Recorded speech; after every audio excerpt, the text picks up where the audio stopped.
करण ने कर दिया शौर्य को अपनी प्रॉपर्टी से और अपनी फैमिली से बेदखल और प्रीता आ गई तभी जेल में करण के सामने और कहेगी प्रीता करण को शौर्य को प्यार देने की बात, जिसे सुनकर करण प्रीता को कह देगा कि तुम भी शौर्य की माँ हो तो तुम्हें देना चाहिए शौर्य को प्यार, जिसे सुनकर प्रीता के सामने आ गई शौर्य और किसी का नहीं बल्कि उसी का बेटा है इसकी असली सच्चाई। जी हाँ दोस्तों, कुंडली भाग्य के आने वाले धमाकेदार एपिसोड में जब करण अपने बेटे शौर्य को बचाने के लिए हर एक रास्ते को ढूंढेगा और अपने शहर के सबसे बड़े बड़े मिनिस्टर और वकीलों से बात करेगा और उन बड़े लोगों में से कोई भी शौर्य की बाहर निकालने में मदद नहीं कर पाएगा, तभी करण काफी गुस्से से जेल में शौर्य के पास जाएगा जहाँ पर शौर्य उदास होकर जेल में बैठा होगा। तभी करण काफी गुस्से से शौर्य के सामने जेल में आकर शौर्य को कहेगा कि शौर्य तुमने जो इस बार बड़ी गलती की है उसके लिए शौर्य मैं तुम्हें कभी माफ नहीं करूंगा, इसलिए मैं तुम्हें इस बड़ी गलती के लिए मेरे नाम से, कंपनी के नाम से और परिवार से दूर करता हूँ और लूथरा फैमिली से बेदखल करता हूँ। अब तुम्हारा हमारे साथ कोई नाता नहीं और ना ही अब तुम मेरे शौर्य बेटे हो। यह सुनकर शौर्य को काफी बड़ा शौक लगेगा, जहाँ पर तभी जब प्रीता जेल में शौर्य के लिए खाना लेकर आएगी और करण के शौर्य को कहते हुए सारी बातें प्रीता सुन लेगी, तभी प्रीता वहीं शौर्य के पास जेल में करण के पास आएगी और प्रीता मन में तभी गुस्से से करण को समझाती हुई कहेगी कि मिस्टर करण लूथरा,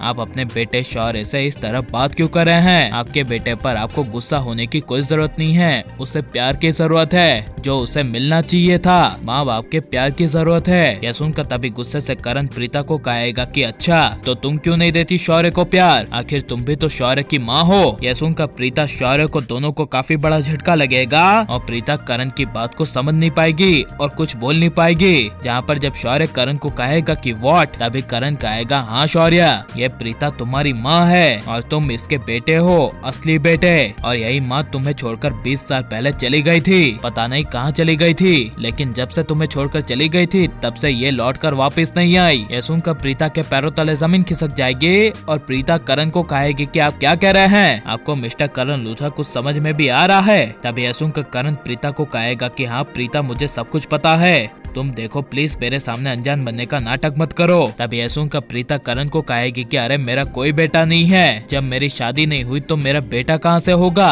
और इस मुंबई शहर में तो मैं राजवीर के साथ पहली बार आई हूँ और आप लोगों को मैं जानती तक नहीं। यह सुनकर करण को काफी बड़ा शौक लगेगा और करण राजवीर की बात सुनेगा और प्रीता को कहेगा कि तुम राजवीर के साथ आई, यानी राजवीर तुम्हारा कुछ लगता है। तभी यह सुनकर प्रीता कहेगी हाँ राजवीर मेरी छोटी बहन सृष्टि का बेटा है और मैं उसकी माँ सी लगती हूँ, लेकिन मैं उसकी माँ से ज्यादा माँ लगती हूँ क्योंकि राजवीर को बचपन से मैंने पाला है। मेरी छोटी बहन सृष्टि तो काम करने जाती थी, राजवीर को मैंने ही संभाला है। यह सुनकर करण को अपनी आंखों पर विश्वास नहीं होगा, जहाँ पर करण अपने आप को प्रीता को याद दिलाने की कोशिश करेगा और प्रीता को कहेगा कि तुम मुझे नहीं जानती कि मैं तुम्हारा पति हूँ, हम दोनों की शादी हुई थी। तभी यह सुनकर प्रीता को काफी बड़ा शौक लगेगा और प्रीता कहेगी ऐसा हो ही नहीं सकता, और ये सब करण प्रीता के बीच की बहस सुनकर शौर्य को कुछ समझ नहीं आएगा और लेकिन अब यह असली सच्चाई आ जानी चाहिए क्या नहीं, और शौर्य ही प्रीता का बेटा है और प्रीता ही शौर्य की माँ है, यह करण को प्रीता से मिलकर बता देना चाहिए क्या नहीं। यह सब हमें कमेंट में जरूर बताएं और आप प्लीज इस वीडियो को लाइक शेयर हमारे चैनल को सब्सक्राइब करें।